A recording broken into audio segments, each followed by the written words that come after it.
So, welcome everyone, and we are thrilled to have you today as our guest speaker, Mr. Ben Gold, and he is the guest speaker of ADFAR podcast test series, as well as a quick word on ADFAR Tech. So, we are a tech IT tech platform with focus on IT solutions, IT resources, recruitments, and tech audio podcast. We have vendor alliances with 50 plus partners and access to resources base of 20,000 plus resources across all skills, which we can deliver both on-site and offshore within 24 hours. At ADFAR podcast, we love to hear views of visionary tech leaders just like Mr. Ben Gold, and we are super impressed by your LinkedIn bio and experience, and our 10,000 tech followers are excited to learn more about your journey, your views on latest tech innovations, other invaluable insight, especially on the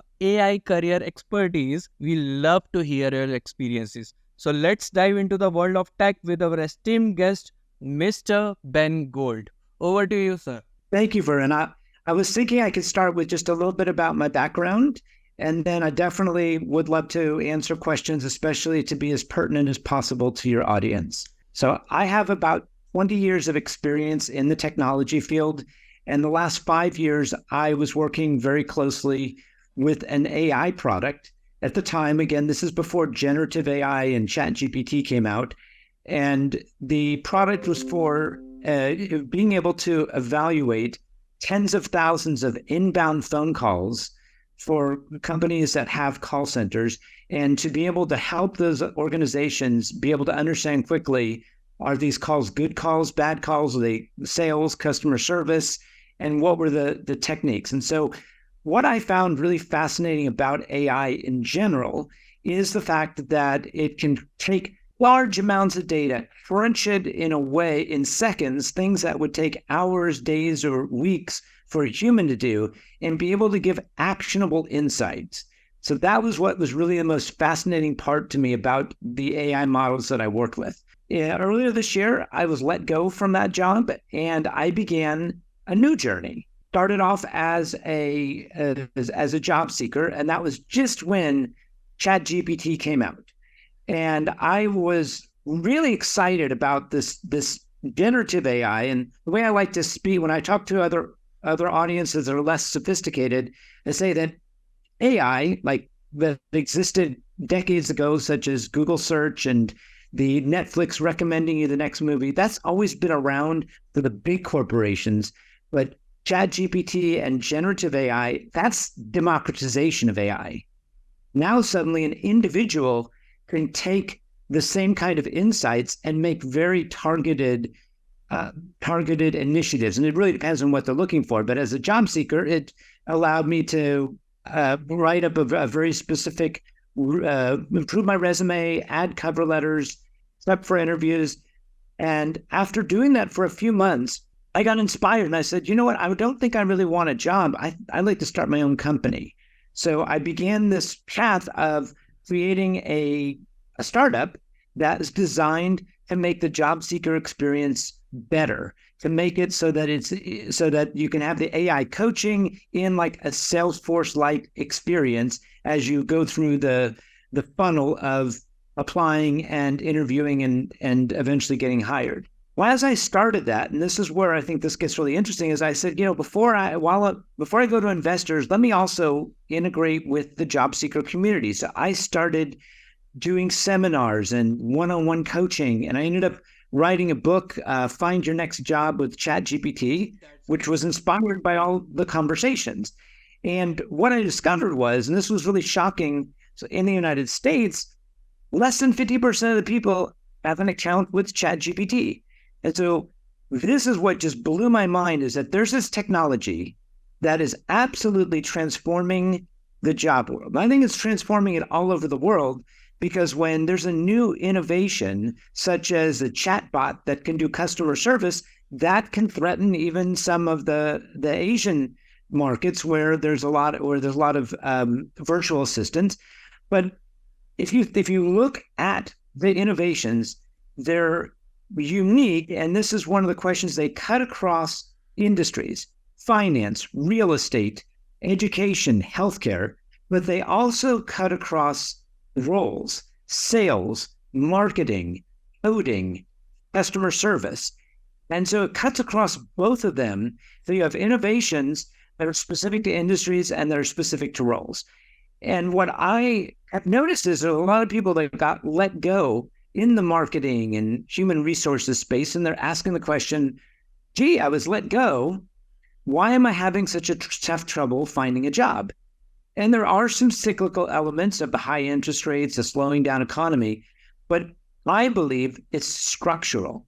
And what I mean by structural is that content creation, if let's say 2 years ago, I was a person that wrote blogs, or I'm a ghostwriter, or I create content for a large corporation. Today, you could literally get that done 4 to 5 times faster with using generative AI. So maybe you have a company that had 10 people in marketing.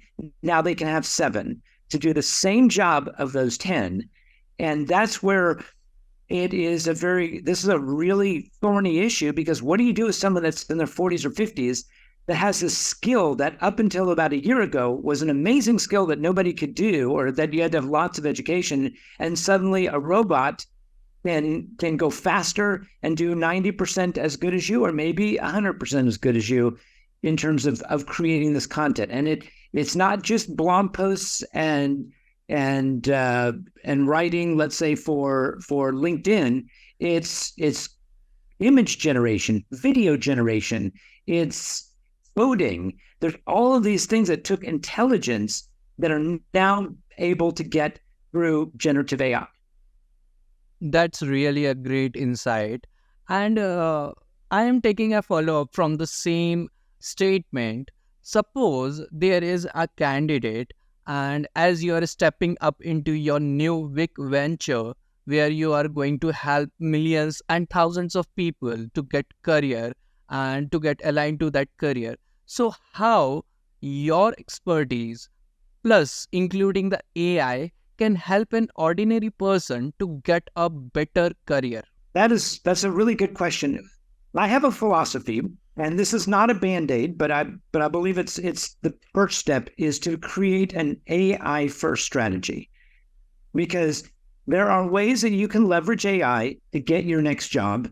However, you have to leverage AI to keep your next job. And if you currently are employed and you're not familiar with the generative AI tools, you probably should do that. So I recommend for everyone to take 30 minutes to an hour every day. And this is not about learning to become a data scientist. You don't have to become a coder or a data scientist to understand generative AI. It takes curiosity. So for example, and I know your viewership is more advanced from a technology point of view, but I say to someone, if you don't have a free account with ChatGPT, open one up. And if your profession demands that you have really good content, pay the $20 a month to get the better version, especially if that's going to help you, because that is a better model that allows you to write out maybe a 20-30% better. So part of this is asking the question, in my profession, if I am in marketing, what are the apps that are being developed? What are Google and OpenAI and Apple, what are these companies doing in that space? Because everyone is trying to own the AI space, and there's lots of different ways that large corporations are trying to build out apps. There's all of these startups that are one-off that help to do a very specific task. And I think that understanding those and if you're employed, being that scout for your employer to say, you know what, I've been doing research and I found these 5 apps that might benefit the company. Do you mind if I do a free account, or if I test them on our platform? I mean, there's ways to do that and show that you are an innovative person that is looking to incorporate this technology. That's really a great follow up to do. So, for example, let's do a use case where a person, because right now a statement is going on in the internet, and there is a question also behind that is AI going to take the jobs of the people? So when we are talking to you right now, there is a big hope that no, it's not going to take up the job, but you should use AI as a tool to do your self development so that you are going to become more smarter. Yes, and I think this is remaining to be seen because there are two versions of what's going to happen from a work point of view.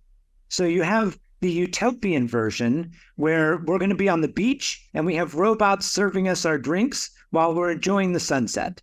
Okay. Then you have this dystopian, which is one where we have a large company where money and power is concentrated in fewer and fewer companies because they become more and more efficient, and you need less workers, and you have people that used to have a job that can't find one.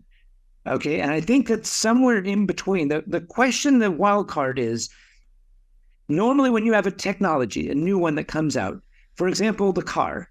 Okay, well, maybe if I was an expert in keeping track of horse and carriages and I had a horse farm, maybe I'd be put out of business because people don't need the horse and buggy anymore.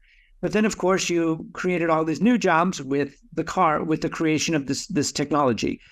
Where this is different is the speed of innovation. That is, every time something new comes up, I ask the question, how many people are going to lose their jobs because of that? So, for example, last month, you had OpenAI, ChatGPT have this ability that you can take a picture now, and that picture will be able to read whatever it is. I took a picture of a magazine in Japanese for my dad, and it gave the entire translation. It told everything about that magazine. I took a picture of my resume, a picture off my computer, and I said, give me formatting suggestions for my resume. And it not only did that, it gave me suggestions for content of my resume based on a picture. And so that when you get that level of intelligence that you can get basically for free or for $20 a month, and I ask that question, then when somebody else who's graduating college and they're a graphics designer, they're going to have to know AI, they're going to have to know stuff in order to be able to get employed. And where we don't know the answer is it going to be that it's replacing jobs so quickly that the AI experts, because yes, you're going to have people that need to become AI experts, which are new jobs, but are they going to be enough of them to make up for the ones that are going to be taken away? And I don't know that answer. It's really insightful. But this brings me to the question, which is related to your personal journey also. So, when was the first time you have got your first introduction that you went into that enlightenment of that this is something which is going to change my career as well as the change the career of other people also? When was the first time you have realized that okay, I am going to pursue AI because it has the potential? Because not lot of because we know ChatGPT a lot, we use it on our daily purposes, but when it comes to a aligned goal, such as that you have actually created value by making it into a career oriented goal. So how does this transformation happen? So for me, it's an interesting story that I was looking for a job and I was finding myself. Originally, I used to work for medium-sized corporations. That was my career in the 100 to 500 employee round. My previous role was a sales engineer, which is something between a sales rep and an engineer. And so I would do product demos for enterprise level operations. And there was this moment where my wife said to me, you need to go and start your own company. And she kept saying that for the last couple of years. And I kept saying, no, but I've got this nice corporate job. And there was this moment when I was talking to a friend of mine, and he lives in Europe, and he asked, it was like in the middle of the year, and I just called him and I said, asked him about ChatGPT, and he said to me, so what is that? Is that an app, or is that something that you have to go on the internet to find? And this was like in the summertime. And all of a sudden it hit me, and I'm going, there are all these amazing experts on LinkedIn that have all these, charts and graphs and videos about ChatGPT, but yet there's this massive of people that are very smart but don't understand this AI. So that's when I realized I can make a career out of being of exposing that part of the population, the 70 to 80% that aren't actively using AI, could be 90%. And I want them to understand what it does. And so that was like the catalyst to start the company and begin this journey. I like to think of myself, and I'm kind of a geek. If you think of the movie The Matrix, that I feel like I'm Morpheus, and I'm handing everybody the red pill. Okay. And when I say that, that is, I will go and do a webinar, and I'll say, okay, you've got an upcoming interview. Well, let me show you. So I will say, I'll create in ChatGPT a prompt. I'll say, here is my resume, paste. Then I'll say, here is the job description, paste. And then I'll say, here is the social media profile of the person that's going to interview me, paste. And then I'll say, give me my top 3 strengths and weaknesses of my resume for this position. It'll list it out. Then I'll say, tell me the top 5 questions I'm going to be asked. Okay. And based on this, give me 5 icebreaker questions, because based on their profile, my profile, what are the 5 things that we have in common so that I can have a better rapport with this person right from the beginning? And so these are the kinds of things that you can do with AI. An example, after you've gotten to that point where you're having an interview and you really want to dig deep into the personality of the person you've got. And I would do that, and there would be gasps in the audience, because the answers were very personalized and people had never seen this before. And I'm like, this is what you're up against. So you either, as an unemployed person, you either leverage this and be in the top 10, 15%, or you don't leverage it and you will be passed over almost every time for the opportunities, because this is the technology that is going to prevail. And I think that message gets to some people, but not to others. So when it comes to the part where your ideology regarding being the Morpheus of this matrix is very much fascinating, first of all. So digging deep into that scenario only, we would love to hear, is there if any use case or if there is any real-time example where you have actually contributed to anyone's career, where someone has interacted with you and he has like opened up, okay, I want the job, but I don't know much about how to get that job, and you have actually giving him the dope that he needed in terms of AI, and he actually got that position that he wanted. So I'll give you a great example that just happened a couple of days ago. A friend of mine I hadn't talked to in about a year contacted me. And it was just really funny because we used to work very well together at a technology company. And I was trying to tell him what I was up to. And he says to me, yeah, I'm kind of looking. He goes, as a matter of fact, I got an interview in a couple of hours. And I told him, because I always like to do, I have theory, but I like to do practice. And I said, hey, are you available? Are you near a computer? And he's like, yeah, I can be in 15 minutes. So I set up a Zoom. We spent about 45 minutes on the phone, and he gave me the job description, his resume, and the social media profile. And literally I went through that entire exercise. And then he was like, kind of in shock. And what's surprising to me is, again, we worked together in a very progressive technology company, and yet this was like new to him, the ChatGPT. And he's like, he wrote me afterwards, and he's like, "That I had one of the best interviews I ever had." He goes, "I'm going to the next level," and it was amazing, because now all of a sudden I was able to be far more insightful about what it was that this person was looking for, and I was able to be very proactive in my responses. So I have many of these kinds of examples of getting people to the next step and helping them.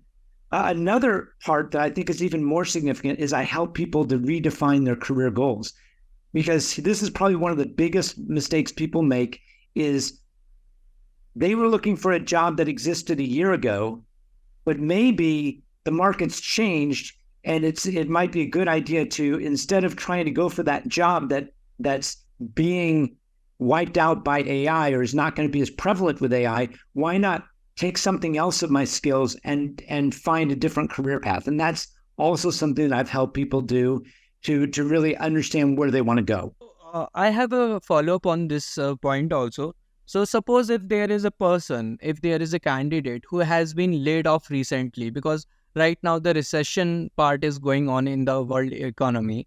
And if a Yep. person, suppose he has been laid off and he is struggling to adjust to this new job market, so will AI will be helpful in this situation also? So I have on my website, bengolday.com, I'll have a link to this book, Find Your Next Job with ChatGPT. And the reason why I wrote that, and I actually had it edited by somebody who'd never used ChatGPT before. And so she was a teacher that was actually unemployed. And he was absolutely blown away, but helped me to redefine the language in there for somebody who's never used technology before to go from zero to being proficient in generative AI. And so the answer I've got is that if you take the AI first strategy, I'm going to save you 6 to 8 weeks, because you can define your career goals in less than an hour with AI. And that sometimes takes a month or 2 months with a career counselor with multiple meetings. You can redo a resume in an hour if you understand how to do that. And this helps you to save this really valuable time, because if you can get 2 months further into your job search without having to take 2 months to do that, that's a value add. Now, I can't guarantee I'm going to find a job with that, because like I said, there are a number of professions that there's transformations and upheavals happening where it then becomes a question where if you were, let's say, in human resources and your focus was on, give you an example. Okay, I'll give you an example. Let's say you're talent acquisition. You're a recruiter for a large company. Well, now they've got bots that will do the first level interviews for you. So that might mean that there's going to be less demand for in-house recruiters. And that's an example of a technology innovation. We've already been using applicant tracking systems to look at text, but now we can use technology to also actually do voice interviews back and forth.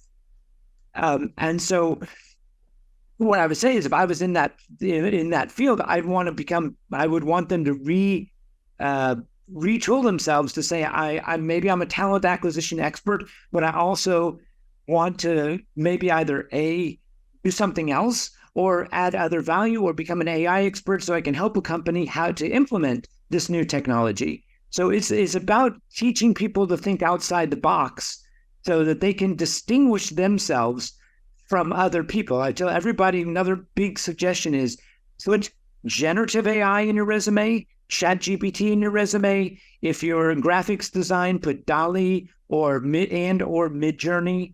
You need to make it forefront that I am an expert in this new technology, and you hire me, I'm going to use it on day one. That's really great. So, moving on to this question, and this is one of the greatest curiosity from our audience also. So, you are an expert in crafting winning strategies. That is for sure. But how many sectors will this winning strategies cover? Every sector. And the reason I say this is not so much, let me rephrase it. AI is going to impact every single sector and every single role. Generative AI. It's happening right now. Now, it'll be a 2 to 3 year period for companies to figure out how to integrate it.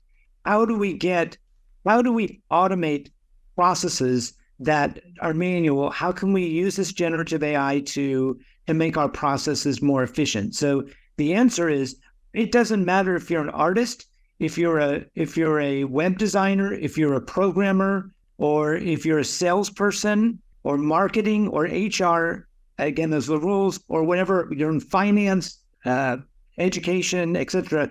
It is going to impact you. Lately, I've been spending a lot of time in the education sector. I've been working with a lot of universities in the United States, And this is this technology is like a tsunami of information, and there's an urgency because on one hand, universities are blocking ChatGPT because they don't want their students to cheat. They want them to think original thoughts. On the other hand, they can't block it because when their students get out, they need to be AI proficient. And so this is there's like an urgency and on the educational institutions on how do we incorporate AI into the curriculum? How do we teach AI? How do we promote it? But also teach our students to be thought leaders and not just click a button and have a robot do all the work for them. So this is like an example of where this some of the issues are in a particular industry. But every industry is dealing with something like this about how to incorporate this technology in their industry. That's really a great anatomy of the entire subject. But at the same time, we got queries from our audience, and let me read it out loud. And you might be able to, decrypt it. You might be able to, understand it much better. For example, one of the audience says that I am from the healthcare sector, or I am from the construction sector. So will AI will be valuable for us if I am going to learn it. So when we say that AI, so people have that perception that it is going to help them only if they are from the IT technological sector or some kind of sector which is related to this technology. But those people who are coming from the healthcare sector or the construction sector or the manufacturing sector, are they the people who can expect that AI is also going to change their line of action in terms of career, employment? We're going to say yes. However, it's going to differ by country and by sector. We'll start, for example, healthcare in the United States is very different than healthcare globally because there's a lot more bureaucracy and there's a big issue of privacy. So for healthcare, when you analyze, for example, am I a hospital? Well, if I'm in the market, so you can take any sector and you bring it down to the enterprise. What kind of enterprise is it in the sector? When it comes to content creation, that will impact. So if I'm a marketing person in the healthcare sector, it's gonna impact me. If, however, so we talked about the different roles. Where an example is that there's a lot of innovations that we're training robots to do diagnostics, and right now there's these test cases where AI has been able to do a better job than doctors at crunching data and understanding what are the symptoms, what are the problems. We've got this technology of being able to take a picture and have AI analyze it. So eventually we could have it where somebody takes a video and you can use AI to do a diagnostic as well as a doctor. And that is an example. Now, there are also some cutting edge of robots that can actually do operations and can actually, cut and sew. I mean, you've seen some of those videos on YouTube. So that's an example of, you think healthcare, does that impact me? Yes. And because technology is going to be used more and more. So it might be that if you're a doctor or nurse in a small village, might not impact you as much because of it'll take time. But I will say that learning, I still think it's a good exercise to learn what's going on, because there might be some innovations that you might contest in your community or things like that. So I see there's pros and cons. Construction is a similar one. Now, my son is actually learning to become an electrician. A journeyman electrician is what we call in the United States. It takes 5 years. He's more than halfway there. And I kind of joked with him and said, I said, you're probably going to be one of the last persons to be replaced by a robot. And he said, when he kind of jokes with me, he goes, I wouldn't mind it if we had robots that go into the dangerous areas and go to the high areas and do the more dangerous work. I wouldn't mind that. So there are elements, but if you had take construction, for example, anything that has to, when you think of construction, you have to do a lot of of technical calculations in the background. Typically, you'll use some sort of any kind of technology you use, any kind of programming that's being automated, and that will have some sort of generative AI behind it. So I would say, again, that's why we talk about sectors. Industries are going at different speeds, each industry, but when you take roles inside of them, programming, sales, marketing, those roles are being automated with AI. And so then the question is, it's just that there's different speeds and depending upon regulations and things like that. Like a hospital in the United States, I think one of the challenges of using AI is the privacy of data. How can we can't just go to ChatGPT and say, here's our patient data, because then it's violating all the different laws in the United States. So we need to create these AI models that can function, but keep the data inside of in a place that's secure. So that's an example of where you have to look at legal restrictions and other elements to determine how that's going to impact the industries.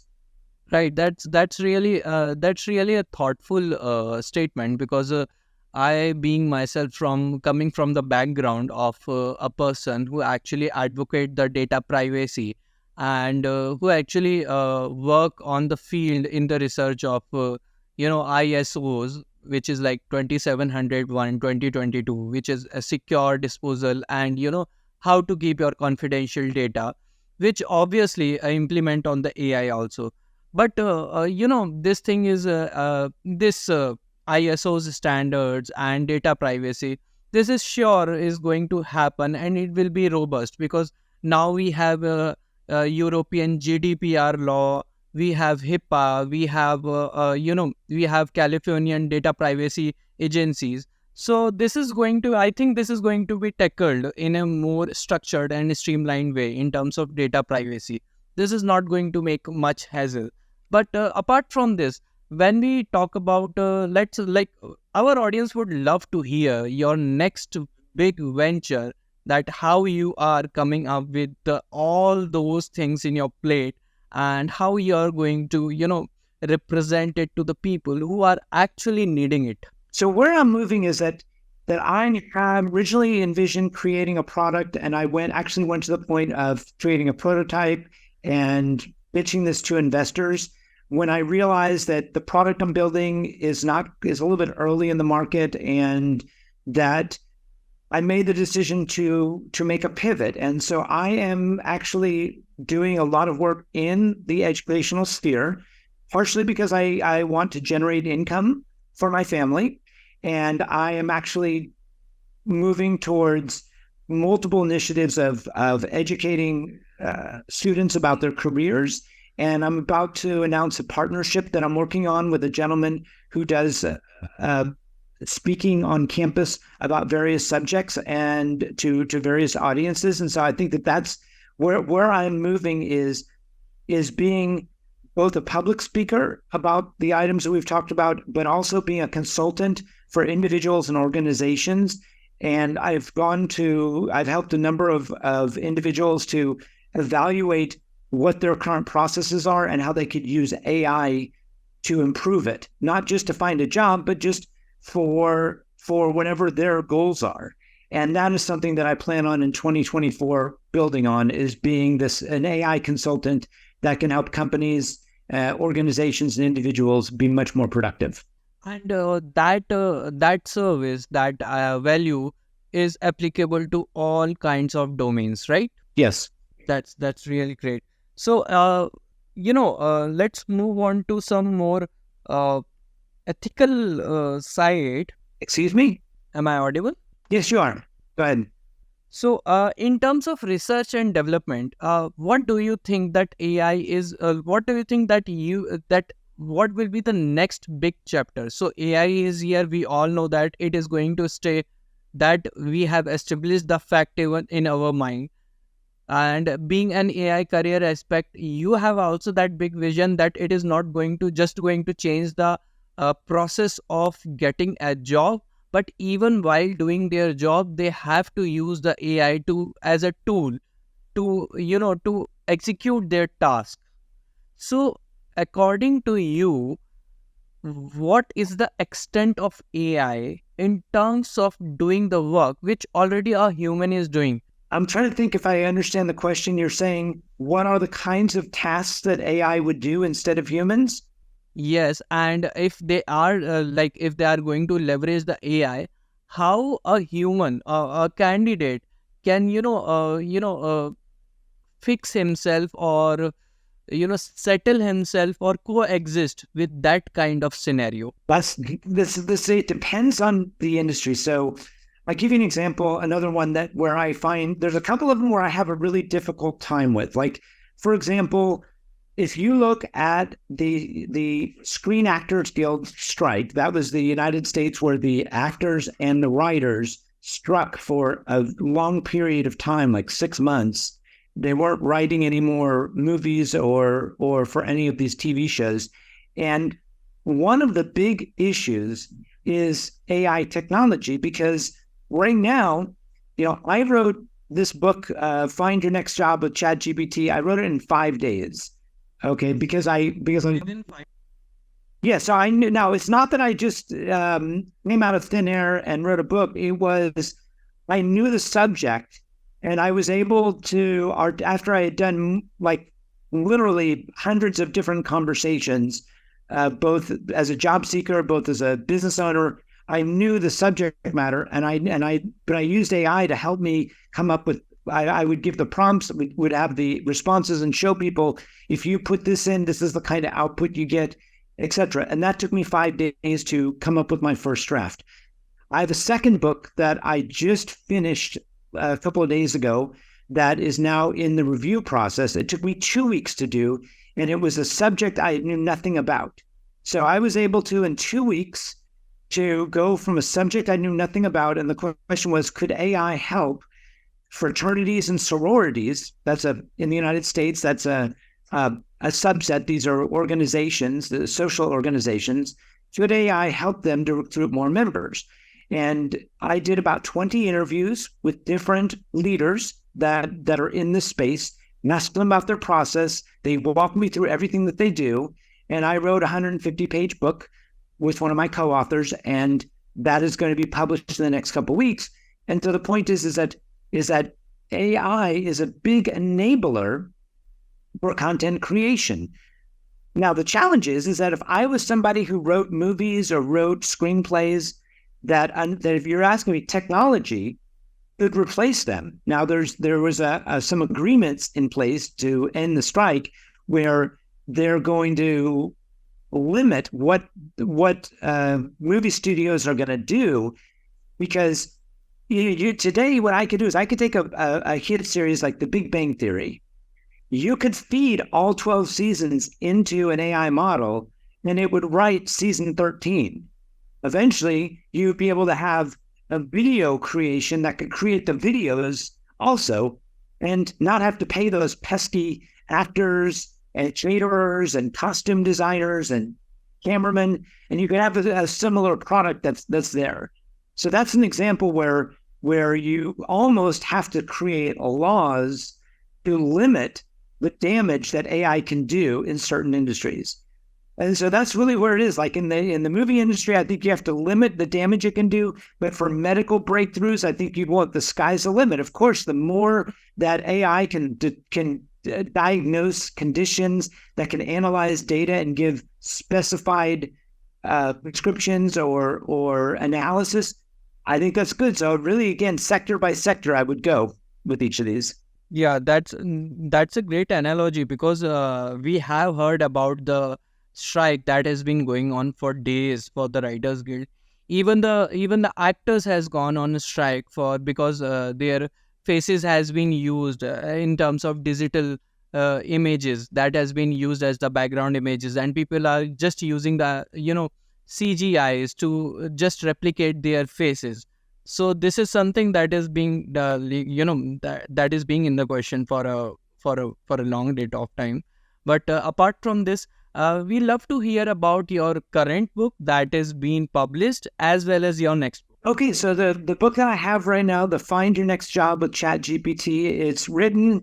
I have it available on my website. I'm getting it right now with my publisher. It's being distributed. The second book will be out at the end of November, and it is called Grow Your Fraternity and Sorority with AI. I know that probably is less interesting for the international audience, but what is interesting about that book was I was asked, here's a process that hasn't changed in 100 years, how people communicate, and it's typically a very low technology field. And what I did was sit down with these leaders, and I said, well, okay, let's try something here. You have your fraternity has this list of values. Okay, so typically AI, you need to compare A to B. So here's our values. This is what we're looking for. Somebody who is academic, shows leadership skills, shows integrity, volunteership. B, here's a person that's a potential member who has an Instagram account.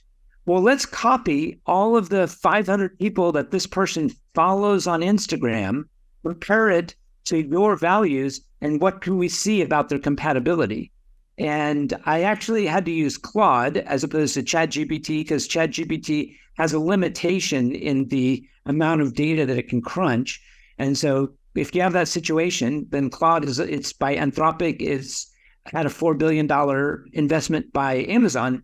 That tool was able to really go through and say, yeah, well, based upon the fact that they're following this kind of organizations, they don't seem to show, this and this and this. I don't see any evidence, but over here are the sport teams that they follow, et cetera. And so it was able to crunch a lot of data and give some insight so that people can build relationships. So it doesn't matter whether you're in real estate or finance or whatever. Typically, when you're trying to evaluate data and you have an A and a B to compare to, and you know how to create the prompts, then you can find valuable insights that are actionable from day one.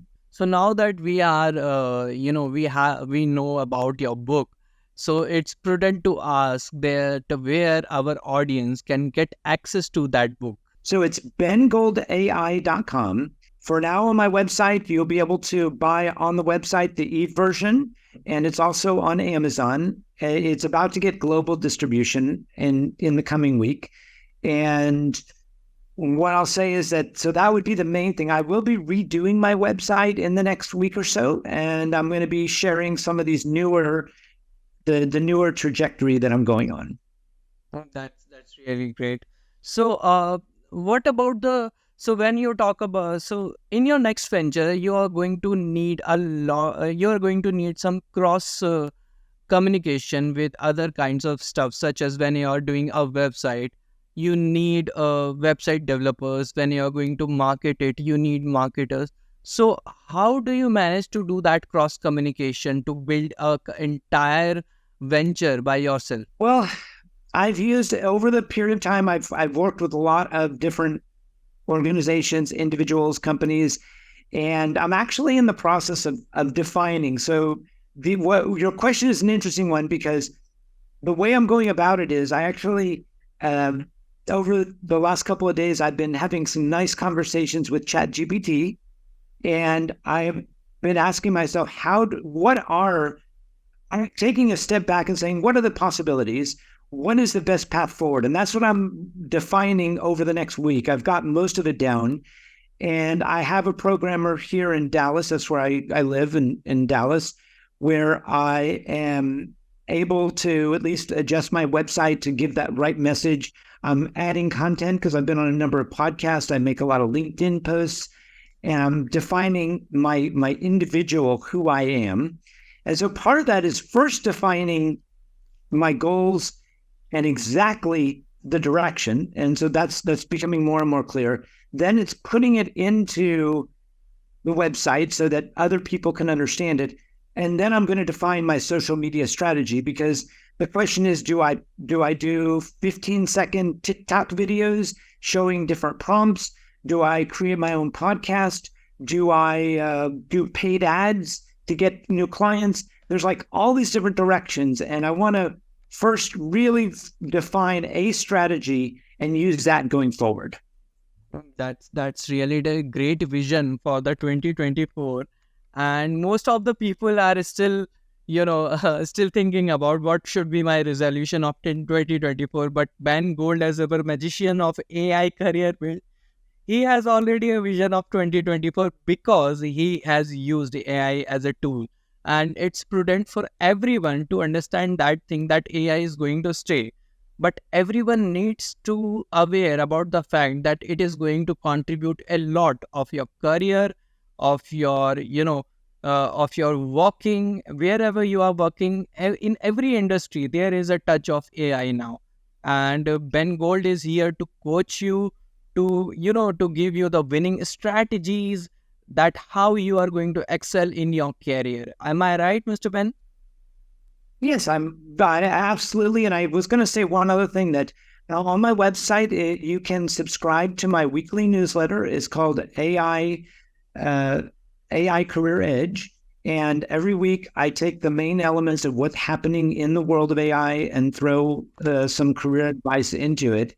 And so that is also something that I recommend is to subscribe to that, because I'm always looking at different industries, different roles that are being impacted. What are the new innovations? And that while there's a lot, I also recommend to subscribe to other newsletters. There's a lot of them that are out there that are about just AI in general. But that is something that any of your listeners can do, and I would definitely love for them to be connected that way. Yeah, so this is for our audience is if anyone, like a lot of people are technological enthusiasts, and if they want insight regular on frequent basis, then the newsletter from Mr. Ben Gold is going to be a gold standard for understanding how they are able to excel in their career, or if they are already changing their mind to go to some kind of next level for their career. His newsletter is going to be very, very precious. So, well, look, Vanan, it was wonderful having this conversation with you. Do you have any other last questions for me? Yes, we really want you to give a message to our audience, and it will be a conclusion and sum up from your side, because most of the topics that we have covered, we really want you to give a message to the audience in terms of what they can do. Because when we say that you are an AI career consultant, AI career expert, they must know that this is something which is valuable to their life also. I think if I can say that the most valuable thing is to just stay curious. And if you can take the time that you spend in a day and take 30 minutes, if or an hour, depending upon your bandwidth, and study how AI is going to impact your world. It impacts everyone. And being proactive is much better than being reactive. Because, for example, one of the things that I've learned in writing my second book was I was not as familiar with DALL-E 3, which is the OpenAI image creator, or Midjourney. And because I wrote the book, I actually learned a lot about image creation and all the image creation tools that are out there. Learning a skill like that is something that will benefit you for your personal brand as well as your career. So just stay curious, continue to learn about the innovations, and stay connected to your industry. I promise if you go into Google and you type in AI for construction, I believe you'll have hours and hours of articles. You can also just go on YouTube and type in AI thought leadership. And I think that's also really good to see what some of the top leaders, the Elon Musk, you have Mo Godhead from Google, who's very pessimistic about what's going on. You've got other people that are, let's say, more optimistic. You got Sam Altman from OpenAI, who I think is a little more optimistic, but he has a financial reason for that. So you've got these different opinions, and it's good to hear what is the apocalypse going to look like, and then what is the utopia going to look like, and again, build your own opinions and use that for your career strategy. That's really a great input from your side. So we would love to learn more on your current IT priorities and how we can support you. So if your schedule permits, can we plan a follow-up meeting in the next Thursday at any time that you would love to? Let me take a look at my calendar. Why don't we take this offline? I would definitely love to have a follow-up interview. And I think this was really, there's a lot of interesting topics here. Let me see what, I don't know right now, but we can definitely find a time in the next week or two. Oh, that's great. So, this is Mr. Ben Gold, the career magician and the AI prudent and the master of AI who is expert in building people's career, contributing value to everyone out there, especially those who are looking for a job, who are going to, who are thinking about, shifting to next job, who are thinking about getting a new kind of job with the use of AI. He is the right person, and sure, subscribes to his newsletter as well as his book that is being available now. And be sure we are very being patient for his upcoming book that is going to release soon. Am I right, Mr. Ben? Yes, absolutely. All right. So that is all from my side, dear audience, as well as thank you so much, Mr. Ben, for being a part of ADFAR podcast chief guest. And we really loved your insight. And this is a great term, and this is a great concept that we are going to cover up for the first time. Okay, well, you take care, everyone. It was nice talking to you. Thank you so much.